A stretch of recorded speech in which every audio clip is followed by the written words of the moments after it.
तो हाँ जी दोस्तों, आ जाइए जल्दी से। नमस्कार आप सभी लोगों को, मेरा नाम है लेखन सैनी। मैं स्वागत करता हूँ किराड़ू क्लासेस के इस बेहतरीन यूट्यूब चैनल पर। तो आज हम IUPSC नामांकन के एक अंतिम पड़ाव की ओर हैं और आज हम पढ़ेंगे एरोमेटिक हाइड्रोकार्बन्स का नामांकन। एरोमेटिक हाइड्रोकार्बन्स का मतलब क्या होता है, सुनो। हाइड्रोकार्बन्स एरोमेटिक कब होंगे? माना ये हमारे पास कोई चक्रीय यौगिक है, ठीक है सर। इस चक्रीय यौगिक के अंदर अगर हमारे पास डबल बॉन्ड होते हैं तो इसे मैं क्या बोलूंगा? Basically aromatic hydrocarbon. क्या बोलूंगा? Aromatic hydrocarbon. तो पहले जो अब तक हम चीजें कर चुके हैं वो हम क्या कर चुके हैं साहब कि IUPSC नामांकन करने के क्या क्या हमारे पास मेथड्स होते हैं, उन सभी मेथड से हम IUPSC नामांकन सीख चुके हैं, ठीक है सर। उसके बाद हम आज जो चीज करेंगे वो है हमारे पास एरोमेटिक हाइड्रोकार्बन्स की नेमिंग। तो सबसे पहले एरोमेटिक्स हाइड्रोकार्बन्स की नेमिंग में हम बेंजीन डेरिवेटिव्स की नेमिंग देखेंगे, ठीक है। तो बेंजीन डेरिवेटिव, सुनो मैंने क्या बोला तुम्हें अभी, देखो यार, तुम पूछ जो रहे हो ना वो चीज ये है कि सर एरोमेटिक होता क्या है, एरोमेटिक शब्द से आपका क्या अर्थ है? तो सुनो, एरोमेटिक शब्द से मेरा अर्थ है, माना कि ये मेरे पास कोई चक्रीय यौगिक है, ठीक है सर। अगर मैं, सुन रहे हो ना तुम, अपने कानों को खोलकर सुनो, कि अगर मैं इस चक्रीय हाइड्रोकार्बन पर हमारे पास डबल बॉन्ड लगा दूं, क्या कर दूं सर? डबल बॉन्ड मतलब हमारे पास डबल बॉन्ड मतलब डबल बंद लगा दूं, तो हमारे पास ये कहलाएंगे साहब, हमारे पास क्या? Aromatic hydrocarbon. ये क्या कहलाएगा हमारे पास? एरोमेटिक हाइड्रोकार्बन, ठीक है। ये चीज क्लियर हो गई, एरोमेटिक हाइड्रोकार्बन कहलाएगा, ठीक है सर। ये चीज हमारे पास क्लियर हो गई। सर ये बेंजीन किस चिड़िया का नाम है साहब? बताओ तो सही सर आप, ये बेंजीन है क्या? किसे बोलते हैं आखिरकार बेंजीन? हम ऑर्गेनिक केमिस्ट्री के सबसे बेसिक पड़ाव पर हैं, हमें चीज़ें सीखनी है, हमें काफ़ी सारे स्ट्रक्चर्स सीखने हैं। सबसे पहले मैं तुम्हें, पता नहीं तुम्हें पता है या नहीं है बेंजीन कैसा होता है, तुम्हें एक एलोबरेट कर कर पूरा बेंजीन में तुम्हें खोलकर समझा देता हूँ। बेंजीन क्या होता है, बेंजीन कैसा दिखता है, ठीक है सर, आप समझाइए। तो सबसे पहले देखो यार, देखो मेरे दोस्त, मेरे भाई, जो भी तुम हो, जो भी मुझे मानते हो, ये देखो, हम इसे मिटानेंगे। ये बोर्ड बिल्कुल गर्म हो चुका, आज की ये तीसरी से चौथी क्लास है, इस वजह से कंप्लीटली गर्म हो चुका है ये बोर्ड, ठीक है सर। तो देखो, बेंजीन होता क्या है यार दोस्त, देख, सुन रहा है ना, देख यार, देख कि हमारे पास एक 6 कार्बन की एक चक्रीय यौगिक होता है, एक 6 कार्बन का एक चक्रीय यौगिक होता है जिसे हम बेंजीन बोलेंगे, ठीक है सर। ये 6 कार्बन मैंने जोड़ दिए सर, ठीक है सर, आपने 6 कार्बन जोड़ दिए। इन 6 कार्बन को मैं कुछ इस तरीके से जोड़ूंगा। ऐसे जोड़ने पर ये जो शेप बनती है ना, इसलिए हम सीधा क्या करते हैं, कार्बनों को ना दर्शाते हुए सीधा ये शेप बना देते हैं। और हर अल्टरनेटिव मतलब एक बंद को छोड़कर दूसरा बंद कैसा है हमारे पास? डबल। कैसा है? डबल। अब सुनो, अगर मैं यहाँ हाइड्रोजन जोड़ना चाहूं तो देखो कितने हमारे पास यहाँ पर बंद बन चुके हैं, 1 2 3। और कार्बन मैक्सिमम कितने बंद बना सकता है सर जी? कार्बन तो केवल और केवल 4 ही तो बंद बना सकता है। केटिनेशन वाली प्रॉपर्टी जो आपने प्रथम लेक्चर में हमें बताई थी, क्या कि सर कार्बन, मान लीजिए कार्बन केवल और केवल 4 ही बंद बना सकता है। सर मान लीजिए मेरी बात, 4 ही बना सकता है, हाँ मान ली, चलो 4 ही बना सकता है। तो यहाँ पर तो 3 ही है सर, 3 ही है, तो आप 4 बनाने के लिए एक साइड में हाइड्रोजन जोड़ दो सर। जोड़ दिया साइड में हाइड्रोजन, जोड़ दिया सर साइड में हाइड्रोजन, जोड़ दिया हाइड्रोजन, जोड़ दिया, ठीक है सर। तो सुनो, अगर मैं बेंजीन का फॉर्मूला लिखना चाहूं तो बेंजीन में कार्बन कितने हैं साहब? 6। और हाइड्रोजन कितने हो जाएंगे? तुम खुद गिन के देख लो बेंजीन में। सर अगर बेंजीन में कार्बन है 6, सर अगर बेंजीन में कार्बन है 6 तो तुम्हें स्क्रीन पर साफ साफ दिख रहा है, तो बेंजीन में हाइड्रोजन भी कितने हैं? 6। तो बेंजीन का स्ट्रक्चर क्या हो जाएगा? स्ट्रक्चरल फॉर्मूला हो जाएगा ये, और ये इसका मोलिकुलर फॉर्मूला हो जाएगा क्या? C6H6। क्या हो जाएगा? C6H6। क्या हो जाएगा? C6H6। सर आप मुझे क्या बेंजीन का मोलिकुलर मास निकाल के दिखा सकते हो सर? बेंजीन का मोलिकुलर मास निकाल के दिखा सकते हो? तुम्हें पता है कि बेंजीन के अंदर कितने कार्बन है साहब? हमारे पास 6 कार्बन, प्लस बेंजीन में कितना हाइड्रोजन है साहब? 6 हाइड्रोजन। तो 6 कार्बन मतलब एक कार्बन का, जो एक कार्बन का क्या बोलते हैं उसे हिंदी में, एटॉमिक मास। इंग्लिश में तो एटॉमिक मास होता है, हिंदी में हमारे पास बेसिकली परमाणु द्रव्यमान होता है। तो एक कार्बन का परमाणु द्रव्यमान होता है 12। कितना होता है? 12। तो 6 कार्बन का कितना हो जाएगा सर? 6 कार्बन का हो जाएगा 72। उसी तरह सर एक हाइड्रोजन का जो परमाणु द्रव्यमान होता है वो होता है 1। तो सर 6 का कितना हो जाएगा सर? 6 रहेगा। तो सर 6 इसमें जोड़ देंगे तो सर कितना हो जाएगा? ये 78। तो क्या सर मैं मोलिकुलर मास बता सकता हूं बेंजीन का? जी सर, क्या हमारे पास 78।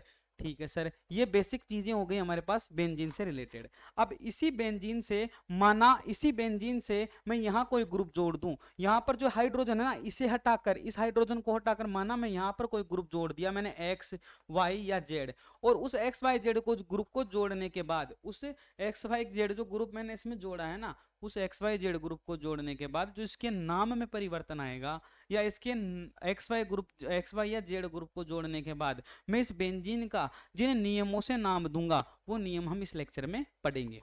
अब तक यार दोस्तों देखो मेरे दोस्तों, अब तक हमने देखा क्या क्या है। देखो अब तक हमने देख लिया है किसी भी यौगिक को हम आईयूपीएसी नामांकन करने के लिए सबसे पहले जनक श्रृंखला चुनते हैं। जनक श्रृंखला चुन लेने के बाद हम उस जनक श्रृंखला का नामांकन करते हैं। नामांकन करने के लिए हमारे को एक वरीयता की मैंने एक टेबल बनवाई थी, याद है ना तुम्हारे को वो टेबल है? उस टेबल में मैंने क्या क्या लिखाया था? उस टेबल में सर सबसे पहले आपने लिखाया था कि सबसे ज्यादा वरीयता किसी भी स्थिति में चाहे हमारे माथे पे गनी क्यों न रखी हो तब भी हमारे को वरीयता सबसे ज्यादा मुख्य क्रियात्मक समूह को ही देना है। तो सबसे ज्यादा वरीयता आप किसे दोगे? देखो सर यार, सबसे ज्यादा वरीयता सर हम मुख्य क्रियात्मक समूह को देंगे। ठीक है सर। उसके बाद सर मुख्य क्रियात्मक समूह को वरीयता देने के बाद हम वरीयता देंगे बहुबंधों को। ठीक है सर। उसके बाद बहुबंधों के बाद सर साइड चेन पे आएंगे, प्रतिस्थाई पे आएंगे, नंबर ऑफ कार्बन एटम्स पर आएंगे। ठीक है सर। तो बेंजीन का स्ट्रक्चर आ गया। बेंजीन में 6 कार्बन 6 हाइड्रोजन होते हैं। बेंजीन एक एरोमेटिक स्ट्रक्चर होता है जिसके आईयूपीएसी नामांकन करने के कुछ अलग नियम होते हैं। तो सबसे पहला नियम क्या आता है? सबसे पहला नियम क्या आता है आपकी स्क्रीन पर? यदि यदि ये देखिए दोस्तों, सबसे पहला नियम यार देखो, जो ये नियम है ना इसे तुम पढ़ो एक बार, देखो क्या लिखा हुआ है। यदि ऑर्गेनिक कंपाउंड के पास केवल एक क्रियात्मक समूह है तो आईयूपीएसी का जो नाम होगा ना वही कॉमन नाम हो जाएगा। समझ में नहीं आया? देखो मैं समझाऊं। समझ में कैसे आएगा तुम्हारे को? जो लिखी हुई किताबी जो भाषा होती है ना उससे बेहतर हमें कब समझ में आता है? जब हमें कोई समझाता है। तो वही काम मैं कर रहा हूँ। ऊपर की जो ये भाषा है, किताबी भाषा है, इस किताबी भाषा को मैं इंटरप्रेट कर रहा हूँ और इंटरप्रेट कर कर आप लोगों को समझा रहा हूँ। इसमें क्या बोला गया है देखिए, कि यदि किसी ऑर्गेनिक कंपाउंड, जैसे एक ऑर्गेनिक कंपाउंड है, ये हमारे पास बेंजीन है। बेंजीन हमारे पास क्या है साहब? एक ऑर्गेनिक यौगिक है। ठीक है सर। अगर इस ऑर्गेनिक यौगिक से सीधे का सीधा आकर हमारे पास कोई क्रियात्मक समूह जुड़ जाए तो सर जो कॉमन नाम पद्धति में इसका नाम है ना, क्या बोला मैंने? कि कॉमन नाम पद्धति में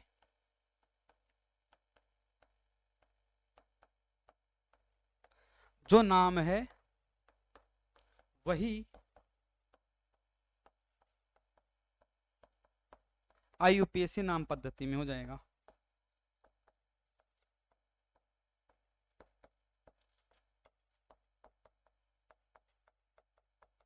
एक बार देखो स्क्रीन पर क्या लिखा हुआ है, कि मैं हट जाता हूं, एक बार आप देखिए स्क्रीन पे क्या लिखा हुआ है। स्क्रीन पर लिखा हुआ है कि यदि किसी ऑर्गेनिक कंपाउंड के पास केवल एक क्रियात्मक समूह है तो जो उसका कॉमन नाम पद्धति में नाम है।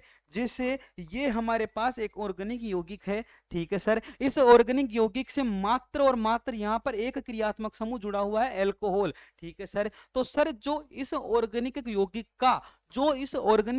का सर कॉमन नाम पद्धति में नाम होगा, क्या सर वही इसका यूपीएससी नाम पद्धति में भी नाम होगा? हाँ बिल्कुल सही। तो सर आप ये समझाओ इसका नाम क्या होता है कॉमन नाम पद्धति में? क्यों? देखिए, तो आप देखिए दोस्तों, सामने आपकी नजरें रखिए। सबसे पहला हमें यहाँ पे क्या दिख रहा है? देखो तुम्हें सबसे पहले यहाँ पे क्या दिख रहा है? तुम्हें दिख रहा होगा मेरे हिसाब से, ये देखो, ये देखो तुम्हें यहाँ क्या दिख रहा है? यहाँ पर हमें दिख रहा है ये सांप बन के आ गया। सांप नहीं लेना हमारे को, लेनी है ये यहाँ पे आप देखेंगे ये जो ग्रुप है उस ग्रुप का नाम है बेंजीन। ठीक है सर। इस बेंजीन ग्रुप के साथ ऊपर कौन सा ग्रुप जुड़ा हुआ है? सर इस बेंजीन के साथ ऊपर जुड़ा हुआ है हमारे पास OH ग्रुप। कौन सा ग्रुप जुड़ा हुआ है सर? OH group. कौन सा ग्रुप जुड़ा हुआ है सर? OH group. यहाँ पर बेंजीन के साथ कौन सा ग्रुप जुड़ा है? NH2 group. कौन सा ग्रुप जुड़ा है? NH2 group. तो कभी भी बेंजीन के माथे के ऊपर आकर दारू बैठ जाए, मतलब कभी भी बेंजीन के माथे के ऊपर आकर दारू बैठ जाए या कोई सा भी ग्रुप बैठ जाए, तो हम नाम कॉमन नाम पद्धति के हिसाब से देंगे। किसके हिसाब से? कॉमन नाम पद्धति के हिसाब से नाम देंगे। जैसे इसका नाम क्या हो जाएगा? इसका नाम हो जाएगा हमारे पास फिनोल। ये नाम तुम्हारे को याद रखना है। क्या हो जाएगा? फिनोल। क्या हो जाएगा? फिनोल। क्या हो जाएगा? फिनोल। दोबारा से, फिनोल किसे कहते हैं? फिनोल होता है सर जब बेंजीन के माथे पर दारू लगी हो। क्या हो सर? बेंजीन के माथे पे दारू लगी हो। बेंजीन के माथे पे जब दारू लगी हो तो उसे क्या बोलेंगे साहब? फिनोल बोलेंगे। क्या बोलेंगे साहब? फिनोल बोलेंगे। यहाँ पर बेंजीन है, बेंजीन के माथे पे लगी है दारू, तो इसे क्या बोल देंगे? फिनोल। सर जब बेंजीन के माथे पर NH2 ग्रुप आकर नाचने लग जाए, सर बेंजीन के माथे पर NH2 ग्रुप आकर नाचने लग जाए, तो उसे क्या बोलेंगे? एनिलीन। क्या बोलेंगे? एनिलीन। जो नाचने में हो गया लीन, उसे क्या बोलेंगे साहब? एनिलीन। क्या बोलेंगे? एनिलीन। बेंजीन, बेंजीन के ऊपर आकर क्या जुड़ गया? NH2। तो बेंजीन पर जब आकर जुड़ेगा आपका NH2 ग्रुप, जब बेंजीन पर आकर जुड़ेगा आपका NH2 ग्रुप और बेंजीन हो जाएगा नाचने में लीन, तो उसे बोल देंगे एनिलीन। क्या बोल देंगे उसे? एनिलीन। ठीक है सर, ये कॉमन नाम, ये वाला भी समझ में आ गया। उसके बाद सर आगे बताओ, और भी तो काफी सारे क्रियात्मक समूह हैं, ये दो ही थोड़ी है। आपने तो दो बता के अपना चक्कर समेट लिया, आपने तो दो बताकर अपना सिस्टम हटा दिया। नहीं सर, अभी और सिस्टम है, और सारे क्रियात्मक समूह हैं। तो सर सारों का बताओ। ठीक है, सारों का बताते हैं। अब अगला आता है कि जब भी बेंजीन के ऊपर, जब भी बेंजीन के ऊपर बैठी हो कौन? कार्बोक्सिलिक मैया। कौन? कार्बोक्सिलिक मैया। तो उसे क्या बोलेंगे हम? बेंजोइक भैया। क्या बोलेंगे? बेंजोइक भैया। बोले तो बेंजोइक एसिड। एसिड क्यों लगाया अंत में? क्योंकि जो बेंजीन है उसका हाइड्रोजन हटाया है किसने? कार्बोक्सिलिक मैया ने, जो कि कैसी है? एसिडिक। कैसी है ये मैया? ये मैया है एसिडिक। कार्बोक्सिलिक एसिडिक मैया है, कार्बोक्सिलिक एसिडिक मैया है, जिसकी वजह से जब भी कार्बोक्सिलिक एसिडिक मैया बेंजीन पर आकर जुड़ेगी तो बनेगा बेंजोइक भैया। ठीक है, तो इसे अपन क्या बोलेंगे यहाँ पर? Benzoic acid. क्या बोलेंगे साहब? Benzoic acid. ठीक है साहब, समझ में आ गया। सर ये क्या है हमारे पास? चौथे नंबर पे तीसरा हो गया सर जी, हो गया। अब मैं आपको चौथा समझाता हूं। ठीक है, ये जैसे है हमारे पास बेंजीन। ठीक है सर, बेंजीन तो बन गई। सर इस बेंजीन के साथ ऊपर जुड़ा है कार्बन। ठीक है सर, इस कार्बन के साथ दो बॉन्ड बनाकर ऑक्सीजन जुड़ी है। ठीक है सर, यहां पर जुड़ा है सर हमारे पास NH2 ग्रुप। तो सर ये तो मुझे थोड़ा थोड़ा एमाइड जैसा लग रहा है। नहीं साहब, ये एमाइड ही है। ये देखो, ये बिल्कुल तुम्हें दिख रहा होगा क्या है? एमाइड। दिख रहा है तुम्हें? ये क्या है हमारे पास? एमाइड। तो इसको क्या बोलेंगे? तो इसको क्या बोलेंगे? जब भी बेंजीन के ऊपर जुड़ा हुआ हो C डबल बॉन्ड हो NH2, बोले तो हमारे पास एमाइड ग्रुप जुड़ा हुआ हो, ऐसे केस में इसे क्या बोला जाएगा? इसे बोला जाएगा बेंजामाइड। क्या बोला जाएगा? Benz amide. क्या बोला जाएगा? Benz amide. क्या बोला जाएगा? Benz amide. तो क्या मैं इसको उधर लिख लूं अच्छी राइटिंग में? जी सर लिख लीजिए। तो ये क्या हो जाएगा हमारे पास? Benz amide. ठीक है सर, अच्छे से समझ में आ गया। सर अब पांचवें नंबर पे देखो, तो देखो पांचवें नंबर पर हमेशा याद रखना कार्बन के साथ ऑक्सीजन डबल बॉन्ड बनाता है। शायद मैं आपको आगे पढ़ाऊंगा समाव्यता में, या फिर मैंने पढ़ा दिया है आपको कि कार्बन के साथ जब भी ऑक्सीजन जुड़ेगा तो बाइवेलेंसी रखता है ऑक्सीजन, मतलब ऑक्सीजन डबल बॉन्ड बनाकर ही कार्बन से जुड़ता है। समझ में आ गया? कार्बन को दोनों हाथों से ऑक्सीजन जकड़ता है। कैसे? दोनों हाथों से ऑक्सीजन जकड़ता है। और नाइट्रोजन जो है उसके हैं तीन हाथ, वो तीनों हाथों से नाइट्रोजन ऑक्सीजन को कार्बन को जकड़ेगा। मतलब नाइट्रोजन कैसा होता है? ट्राइवेलेंट। नाइट्रोजन कैसी वैलेंसी दिखाता है साहब? ट्राइवेलेंसी दिखाता है नाइट्रोजन। यहां पर देखो साहब, यहां पर देखो, इसके बाद आएगा हमारे पास पांचवा। पांचवे में क्या सिस्टम है साहब? पांचवे में सिस्टम देखो, पांचवे में जो बेंजीन है उसके साथ कौन सा ग्रुप जुड़ा हुआ है? बेंजीन के साथ सर जुड़ा हुआ है हमारे पास एल्डिहाइड ग्रुप। कौन सा? एल्डिहाइड। तो बेंजीन का ले लो बेंज, बेंजीन का ले लो बेंज, किसका? बहनजी। बहनजीन का ले लो, बहनजीन का क्या ले लो? बेंज। बहनजीन का क्या ले लो? बेंज। बेंजीन का ले लो बेंज। और एल्डिहाइड का ले लो एल्डिहाइड। एल्डिहाइड का ले लो एल्डिहाइड। क्या ले लो? एल्डिहाइड का एल्डिहाइड। तो ये क्या बन गया? बेंजाल डिहाइड। क्या बन गया? बेंजाल डिहाइड। कौन सा जाल? बेंजाल डिहाइड। कौन सा जाल? बेंजाल डिहाइड। ठीक है सर, बेंजाल डिहाइड। ठीक है सर, आ गया समझ में। उसके बाद अब हमारे पास अगला क्या है? अगला सर छठे के अंदर हमारे पास क्या जुड़ा हुआ है? Single bond C double bond O, single bond OR। क्या बोल दिया सर? समझ में नहीं आया? देखो नहीं आया तो समझ में, सिंगल बॉन्ड C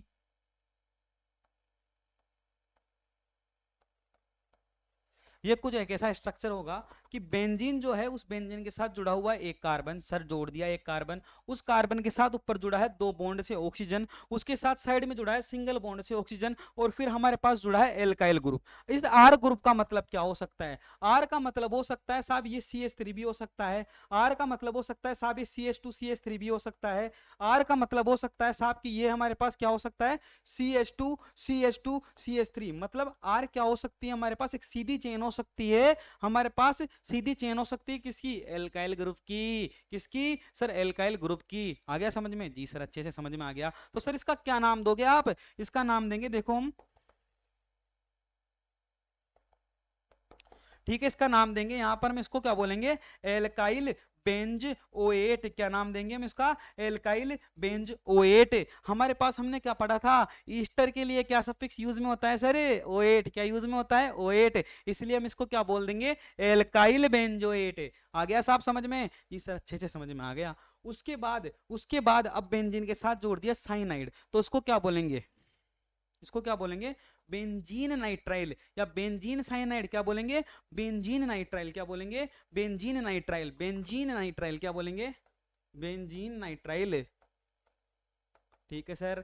सर आइसोनाइट्राइल क्या होता है? देखो, सी के साथ ट्रिपल बॉन्ड एन हुआ तो उससे बोला जाएगा साहब नाइट्राइल। क्या बोला जाएगा? नाइट्राइल। पर सर अगर मैं उल्टा लिख दूं तो एन के साथ ट्रिपल बॉन्ड सी कर दूं तो सर, अगर आप एन के साथ ट्रिपल बॉन्ड सी कर दोगे, अगर आप उल्टे काम करोगे तो आपको उन कामों को छुपाने के लिए कुछ ना कुछ तो करना ही पड़ेगा। वहीं उसी तरह यहां पर अगर मैं सीधा लिख रहा हूं तो नाम आ रहा है नाइट्राइल, और उल्टा लिखूंगा तो कुछ ना कुछ गलत हुआ है, और गलत चीज को छुपाने के लिए आपको क्या करना पड़ता है? और ज्यादा गलत काम करना पड़ता है। वो तो बोलने की बात होती है ना, कि अगर हम एक झूठ बोलते हैं तो एक झूठ को छुपाने के लिए हजारों झूठ बोलने पड़ते हैं। उसी तरह हम कोई उल्टा काम करते हैं तो एक उल्टे काम को छुपाने के लिए हजारों उल्टे काम करने पड़ते हैं। उसी तरह ये नाम है हमारे पास साहब सीधा, ठीक है, लेकिन हमने इस कंपाउंड को उल्टा कर दिया, तो सीधे नाम के कंपैरिजन में उल्टे नाम को छुपाने के लिए कुछ ना कुछ तो लगाना पड़ेगा ना साहब। ठीक है, तो मैं क्या लगा दूं यहाँ पर? आइजो। क्या लगा दूं? आइजो। और इसे क्या बोल दूंगा मैं? आइजो नाइट्राइल। क्या बोल दूंगा? आइजो नाइट्राइल। तो वैसे इसका नाम हो गया बेंजीन नाइट्राइल। क्या हो गया? Benzene nitrile. अगर मैं SO3H ग्रुप बेंजीन के साथ जोड़ दूं तो उसे मैं क्या बोलूंगा? Benzene sulphonic acid. ये क्या हो जाएगा दोस्तों? ये हो जाएगा हमारे पास,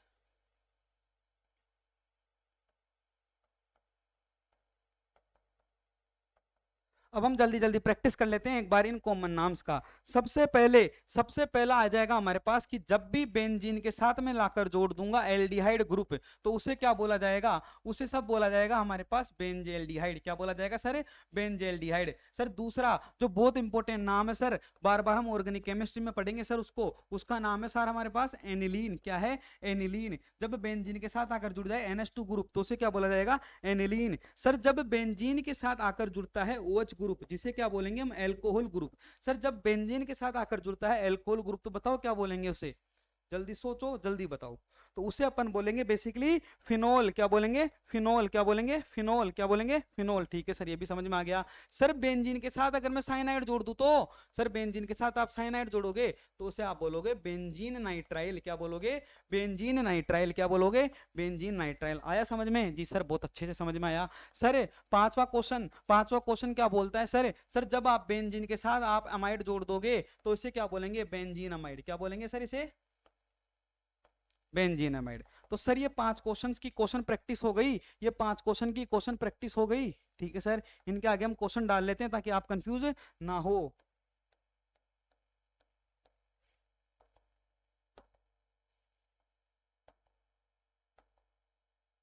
तो यहाँ पर इस वाली स्लाइड में मैंने आपको बताया है कि बेंजीन एक ऐसा यौगिक होता है जो 6 कार्बन से मिलकर बना हुआ होता है।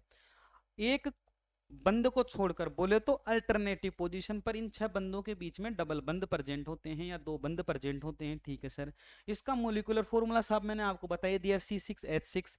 बोले तो 6 कार्बन के साथ 6 हाइड्रोजन जुड़े हुए होते हैं, और उनमें से अगर मैं एक भी हाइड्रोजन हटा दूं और उसकी जगह कोई दूसरा ग्रुप लाकर लगा दूं साहब, तो उसका नाम भी चेंज हो जाएगा। क्या हो जाएगा? उसका नाम भी चेंज हो जाएगा। और उन्हीं नाम नाम को देने के लिए, और उसी नाम को देने के लिए हम ये नियम पढ़ रहे हैं, जिनमें सबसे पहला नियम क्या था साहब? सबसे पहला नियम ये था कि यदि किसी ऑर्गेनिक कंपाउंड, बोले तो किसी ऑर्गेनिक यौगिक से अगर कोई क्रियात्मक समूह सीधे का सीधा जुड़ा है, यदि किसी ऑर्गेनिक कंपाउंड से कोई फंक्शनल ग्रुप सीधे का सीधा जुड़ा है, तो उसका आईयूपीएसी नेम उसके कॉमन नेम के हिसाब से कर दिया जाएगा।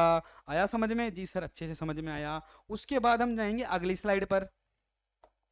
सर अगला नियम क्या है? सर अगला नियम देखेंगे, अगला नियम क्या बोल रहा है। देखो दोस्तों, अगला नियम मेरे भाइयों इधर देखो, ये क्या हो गया, ये देखो अगला नियम देखो क्या बोल रहा है कि अगर एक से ज्यादा क्रियात्मक समूह हैं तो नंबरिंग आईयूपीएससी के नियमों के अनुसार होगी। आईयूपीएससी के कौन से वाले नियम याद करो? मैंने एक क्रियाशीलता के बेसिस पर एक ऑर्डर बनवाई थी, एक टेबल बनवाई थी, रिएक्टिविटी ऑर्डर के बेसिस पे एक टेबल बनवाई थी, जिसमें सबसे ज्यादा प्रायोरिटी किसकी थी? कार्बोक्सिलिक एसिड की, फिर सल्फोनिक एसिड की, फिर एनहाइड्राइड की, फिर ईस्टर की, फिर किसकी थी? फिर थी साहब हमारे पास एमाइड की, फिर साइनाइड की, फिर आइसोसाइनाइड की थी ना। उस पीरियोडिक, उस टेबल को पीरियोडिक टेबल नहीं, पीरियोडिक टेबल तो आवर्त सारणी होती है, थोड़ा गलती से निकल गया। तो ये जो नियम दूसरा बोल रहा है वो यही तो बोल रहा है साहब कि उस क्रियाशीलता वाली जो पीरियड टेबल मैंने आपको लिखाई थी उसको देखते हुए, आईयूपीएससी के नियमों को देखते हुए आप नामांकन करेंगे यदि किसी ऑर्गेनिक कंपाउंड के अंदर एक से ज्यादा फंक्शनल ग्रुप जुड़े हुए हैं तो। ठीक है सर। जैसे सर इसका नाम करेंगे हम, तो इसका नाम किधर से करेंगे सर? इसको नाम देंगे साहब हमारे पास 1 2 3 4। तो हमारे पास जो फिनोल ग्रुप आ रहा है 1 से 4 पे आ रहा है। जब मैं इधर से इसका नामांकन करूंगा तो भी फिनोल ग्रुप कितने पे आएगा? 1 से 4 पे आएगा। तो क्या सर मैं इसका नाम दे सकता हूं? जी सर दे सकते हैं। तो ये है क्या बेसिकली? ये है सर हमारे पास क्या? ये है सर हमारे पास 1 और 4 डाइओल। क्या है? फिनाइल 1 और 4 डाइओल। क्या है सर हमारे पास? फिनाइल ग्रुप ही तो है। तो ये है सर हमारे पास फिनाइल 1 और 4 डाइओल। क्या है सर हमारे पास? Phenyl 1 4 diol. क्या है सर?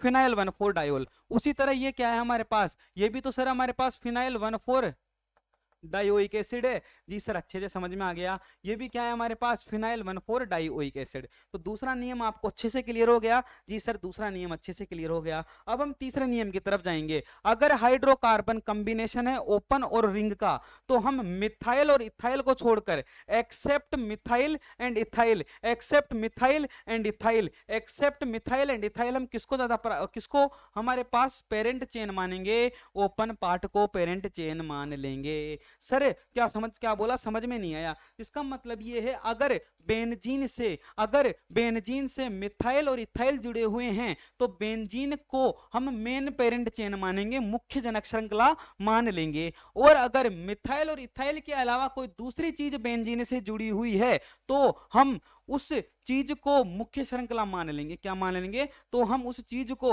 मुख्य जनक श्रृंखला मान लेंगे। तो इसका नामांकन करेंगे इधर से 1 2 3 4। ठीक है सर, ये हो जाएगा 1 पर मिथाइल बेंजीन। क्या हो जाएगा सर? ये 1 पर मिथाइल बेंजीन। सर उसी तरह ये भी तो हो जाएगा सर 1 पर इथाइल बेंजीन। जी सर ये भी 1 पर इथाइल बेंजीन हो जाएगा।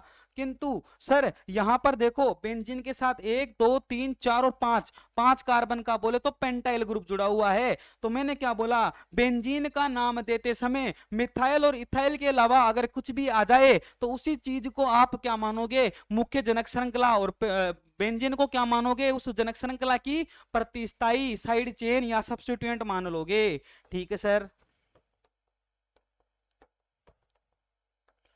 तो ये हमारे पास हो गई मुख्य जनक श्रृंखला। ठीक है सर, ये मुख्य जनक श्रृंखला हो गई। हम नामांकन करेंगे 1 2 3 4। कभी भी आपको ऐसा स्ट्रक्चर दिख जाए, मतलब बेंजीन का मैं एक हाइड्रोजन हटा दूं तो मेरे पास एक बंद फ्री हो जाएगा किसी से जुड़ने के लिए। क्या बोला मैंने? बेंजीन जो होता है वो होता है C6H6। बेंजीन का एक हाइड्रोजन हटा दूं मैं, मतलब C6H5, मतलब C6H5 की मतलब C6H5 मतलब बेंजीन जो हो जाएगा वो बॉन्ड करने के लिए फ्री हो जाएगा। क्या हो जाएगा? बेंजीन बॉन्ड बनाने के लिए फ्री हो जाएगा। उस स्ट्रक्चर को मैं क्या बोलूंगा? उस स्ट्रक्चर को बोला जाएगा साहब फिनाइल। क्या बोला जाएगा? उस स्ट्रक्चर को फिनाइल। क्या बोला जाएगा? उस स्ट्रक्चर को फिनाइल। तो यहां पर भी 2 पर देखो क्या जुड़ा हुआ है? 2 पर जुड़ा हुआ है सर हमारे पास फिनाइल। 2 पर जुड़ा हुआ है फिनाइल। और इस पूरे स्ट्रक्चर को क्या बोलेंगे हम? पेंटेन, दोपर फिनाइल पेंटेन, दोपर फिनाइल पेंटेन। जी सर, अच्छे से नियम समझ में आ गया। एक बार दोबारा से मैं पहला नियम आपको समझाता हूं। बेंजीन का नामकरण करते समय सबसे पहला नियम आपको क्या रखना है याद। तो देखो यार दोस्तों, तो सबसे पहला नियम आएगा बेंजीन का नामकरण करते समय जो आपको याद रखना है, वो ये है कि अगर किसी ऑर्गेनिक कंपाउंड या किसी ऑर्गेनिक यौगिक से सीधा सीधा कोई ग्रुप जुड़ा हुआ है तो उस ऑर्गेनिक यौगिक का नाम उसके कॉमन नाम पद्धति के हिसाब से दिया जाएगा। आया समझ में? जी सर, अच्छे से समझ में आया। सर दूसरा नियम क्या बताया था आपने? देखो दूसरा नियम ये था कि अगर एक से ज्यादा क्रियात्मक समूह किसी बेंजीन से जुड़े हुए हैं तो आईयूपीएसी नामकरण हम किसके हिसाब से करेंगे? आईयूपीएसी नामकरण हम आईयूपीएसी के नियमों के हिसाब से करेंगे। मतलब कैसे सर?